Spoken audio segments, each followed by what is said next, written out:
Dans cette vidéo, on va aborder des stratégies pour avoir plus de vues après avoir posté tes vidéos YouTube. Et certaines de ces stratégies sont des stratégies que j'utilise très souvent. J'en ai déjà teasé beaucoup de fois, mais je suis jamais allé dans les détails. Et dans cette vidéo-là, j'irai dans les détails de certaines d'entre elles, vous montrer un peu les logiciels que j'utilise pour ça et vous donner des idées. Car il y a plein de gars qui pensent que si j'ai posté une vidéo il y a un an, c'est trop tard. Une vidéo d'il y a un an peut être optimisée pour qu'elle recommence à faire des vues. C'est très possible, j'ai déjà fait plusieurs fois. Et je vous montrerai mes statistiques à l'écran, histoire que vous compreniez un peu plus tout ça. On commence déjà par la première stratégie, très négligée par beaucoup. Lorsque tu postes une vidéo sur YouTube, la première heure de la vidéo, sois présent, engage avec l'audience. Réponds aux commentaires, mets des likes aux commentaires. Juste réponds aux commentaires de tes vidéos YouTube, c'est très important. Il y a plein de créateurs qui répondent jamais aux commentaires de leurs vidéos, peut-être parce qu'ils se disent que c'est pas aussi important que ça. Mais le fait de répondre aux commentaires te permet déjà d'engager avec ton audience et de créer l'engagement, et ils auront toujours l'habitude de commenter tes vidéos. Donc, si tu ne peux pas le faire toi-même, trouve-toi une assistante qui pourra le faire parce que c'est pas évident.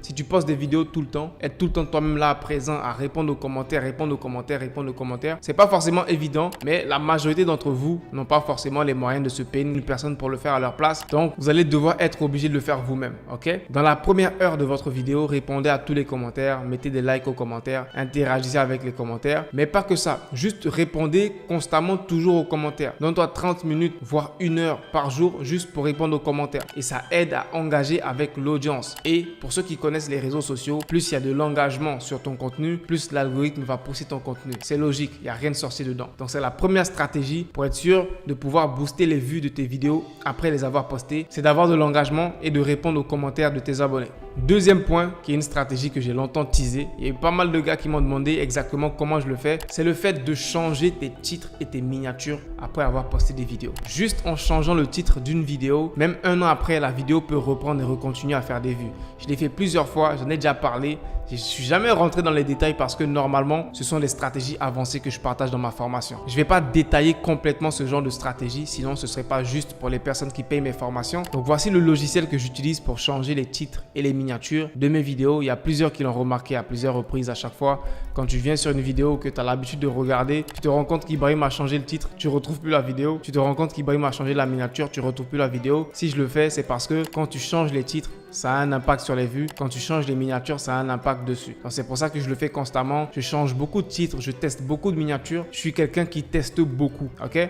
Et quand tu testes beaucoup, bien sûr que tu échoues beaucoup. C'est ça aussi, mais derrière, quand tu échoues, tu apprends rapidement et ça te permet de te développer plus rapidement que les autres. Donc là, quand tu viens sur la plateforme, c'est une plateforme payante, je vous dis direct. C'est pas une plateforme gratuite parce que ce que ça te permet de faire, c'est réellement incroyable. Donc la plateforme en soi te permet de tester plusieurs titres et plusieurs miniatures sur une seule vidéo. Je te fais un exemple, je viens sur la plateforme et disons que je veux faire une mise à jour sur cette vidéo-là. Est-ce que le trading est rentable en 2023? Je vais cliquer dessus, je vais faire suivant et là, ils vont me demander qu'est-ce que je veux update, qu'est-ce que je veux mettre à jour. Est-ce que je veux mettre à jour juste la miniature, le thumbnail? Est-ce que je veux mettre à jour le titre? Est-ce que je veux mettre à jour le titre et la miniature? Personnellement, je préfère faire un seul test à la fois. Soit je teste un titre, soit je teste une miniature. C'est rare que je fasse un mélange de titre et de miniature en même temps parce que le plus souvent, tu peux pas avoir une idée claire de qu'est-ce qui a marché. Est-ce que c'est le titre qui a marché? Est-ce que c'est la miniature qui a marché? Alors que quand tu fais des tests séparément, tu testes des miniatures séparément, tu testes des titres séparément. Ça te permet d'avoir une idée claire de qu'est-ce qui marche réellement. Et je te montrerai après les résultats que j'ai pu avoir. Disons que je vais tester des titres. Je vais faire suivant. Et là maintenant, je vais juste rentrer les différents titres que je veux tester. Là, la vidéo originale, c'était est-ce que le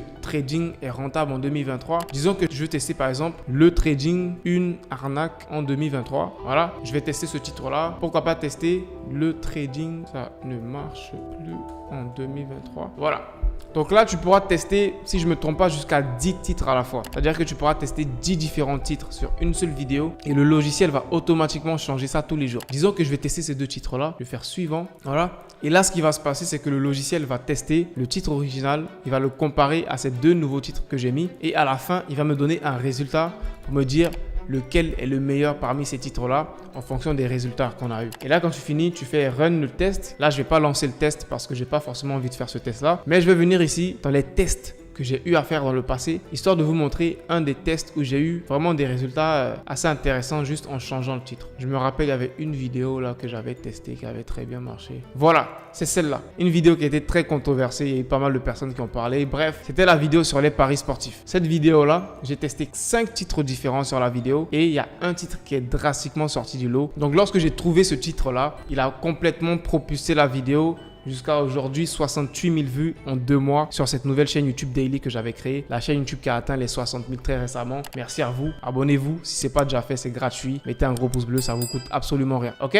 Donc, comment j'ai pu trouver ce titre-là? C'est en faisant plusieurs tests avec ce logiciel. Donc, j'ai testé plusieurs titres. Le premier, c'était arrête avec les paris sportifs, ça va te tuer. Après, j'ai mis le piège mortel des paris sportifs. Pourquoi tu dois arrêter maintenant? Les dangers, nanani, la vérité sur les paris sportifs. J'ai testé ces 4 titres différents et le titre qui est sorti du lot, c'est celui-là, le piège mortel des paris sportifs. Et ça, drastiquement, quand j'ai changé le titre, littéralement du jour au lendemain, la vidéo a commencé à exploser. Elle a été même référencée dans les recherches. Je vous montrerai tout à l'heure les statistiques de la vidéo. Et là, le logiciel me donne pas mal d'informations très importantes qui me permettent de prendre ma décision en fonction de lequel est le meilleur titre. Et l'information principale qu'on connaît tous, c'est le taux de clic. Et ici, le titre qui avait le meilleur taux de clic, c'était celui-là. Il avait 8,27 de taux de clic. C'est énorme. Donc là, je retourne par exemple dans les statistiques de cette vidéo-là, histoire de vous montrer. Et vous verrez un peu la courbe du graphe. Pour ceux qui sont un peu familiarisés avec YouTube Studio, normalement, vous devez être tous familiers avec YouTube Studio. Quand tu viens dans YouTube Studio, que tu regardes un peu cette courbe-là, c'est la courbe d'évolution